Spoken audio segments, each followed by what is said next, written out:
শুনছেন, গতকাল দুজনের মাইনে দিয়ে গেছিলাম, তো আপনি ব্যস্ত ছিলেন বলে রিসিপ্টটা নেওয়া হয়নি। হ্যাঁ হ্যাঁ মনে আছে, এক্ষুনি দিচ্ছি আপনাকে।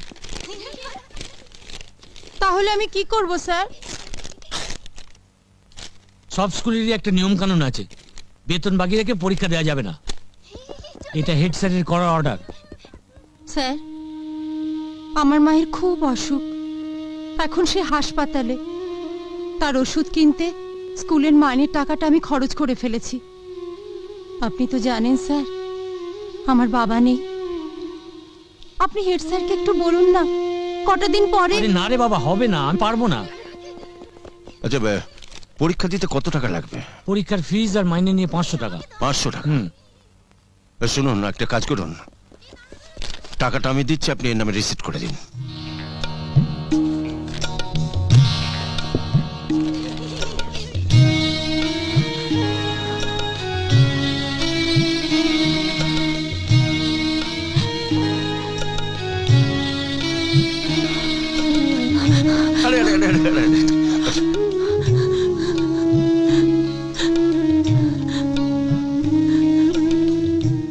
শোনো বাবা, যে সন্তান মায়ের সেবা করে, মাকে ভালোবাসে, সে জীবনে অনেক বড় হয়।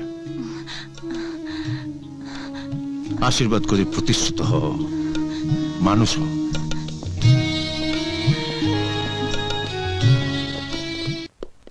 দোকানটা বড়, বেশ বড়। এরকম বড় বড় 5খানা দোকান কলকাতা শহরে আমার আছে। হ্যাঁ, একা মানুষ, এতগুলো দোকান নিয়ে কি করব? আজ থেকেই দোকানের মালিক আপনি। কি বলছো তুমি? বিশ্বাস করুন দাদা, আমি আপনাকে দয়া বা করুণা করছি না। কোন দেবতাকে দয়া বা করুণা করা যায় না? আমার মায়ের চোখে আপনি তো দেবতা। যিনি তোর স্কুলের মাইনে দিয়েছেন তিনিই তো দেবতা। দেবতাকে এত কাছে পেয়েও ঠিকানা নিতে ভুলে গেলি বাবা। কোনদিন তার দেখা পেলে তার সুখ দুঃখ হাসি কান্নাকে আপন করে নিজের জীবনের সঙ্গে জড়িয়ে নিবি বাবা। হাসপাতালের লোহার শক্ত খাট থেকে তুলে নিয়ে গিয়ে পুড়িয়ে ছিলাম আমার মাকে। আমার জীবন থেকে চিরদিনের জন্য মা আমার চলে গেল।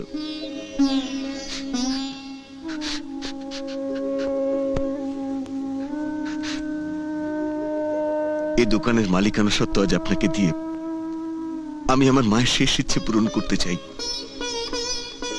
আপত্তি তুলে দয়া করে আমার মাকে আপনি ছোট করবেন না, ছোট করবেন না।